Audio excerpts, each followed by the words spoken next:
Hi friends, स्वागत है आपका रैंडम दुनिया टॉप 5 टू 10 चैनल पर। आज मैं आपके लिए लेकर आया हूँ top 5 weird but amazing military weapons of world war.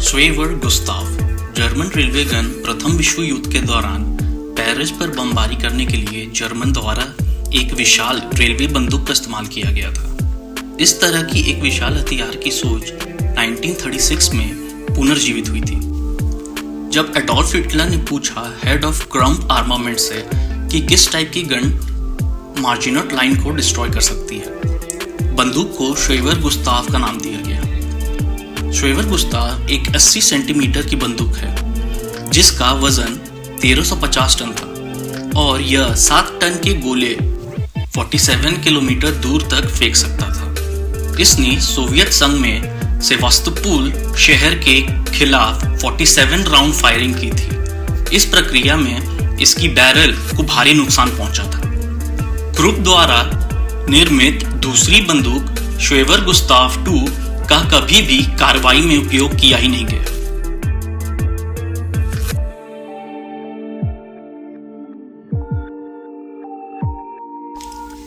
V2 Hitler's revenge weapon. V2 rocket Germany का दूसरा विश्व युद्ध का सबसे उन्नत हथियार था।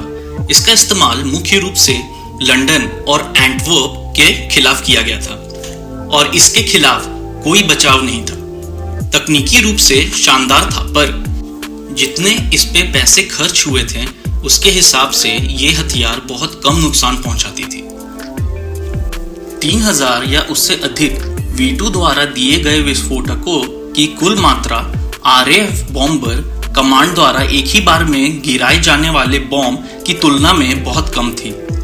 V2 हमलों में 9000 लोग मारे गए थे। दुख की बात यह है, इन हथियारों के निर्माण में बहुत अधिक संख्या में लेबर मारे गए थे।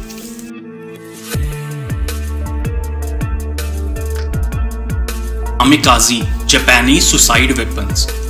जब जापान के खिलाफ युद्ध शुरू हुआ तो इन हथियारों का उपयोग उनकी हताश के प्रतीक बन गए। पायलट जिन्होंने जानबूझकर अपनी विमान को अमेरिकी जहाजों में दुर्घटनाग्रस्त कर देते थे।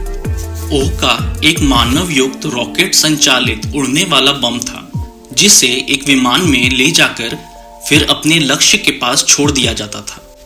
यहाँ तक कि कुछ जापानीज कमांडरों ने भी इस रणनीति को फालतू और व्यर्थ रूप से विरोध किया था। जापानी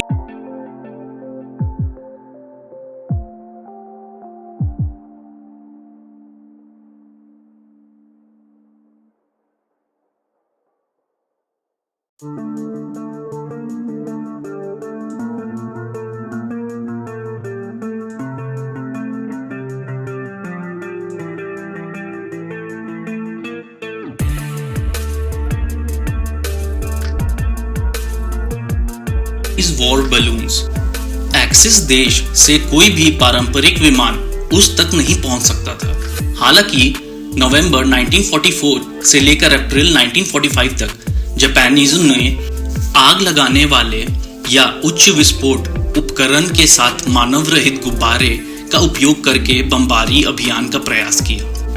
इन्हें जेट स्ट्रीम पर जापान से ले जाया जाता था और उच्च ऊंचाई पर हवा की एक पश्चिमी धारा के साथ बम स्वचालित रूप से छोड़ दिया जाता था।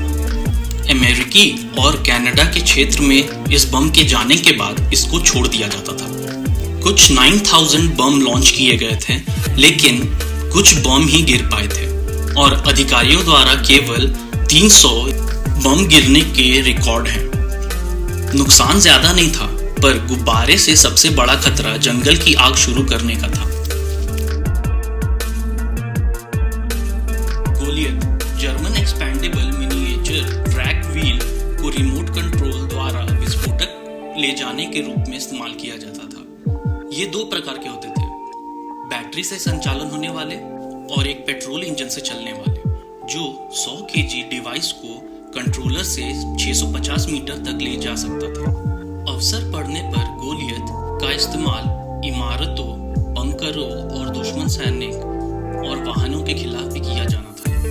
पर इस वाहन का स्पीड बहुत धीमा था और इसकी ग्राउंड क्लियरेंस भी बहुत ज़्यादा कम थी। 2650 रोबोट अप्रैल 1942 और सितंबर 1944 के बीच बनाए गए थे। तो ये था आज के लिए। मिलते हैं नेक्स्ट टॉपिक।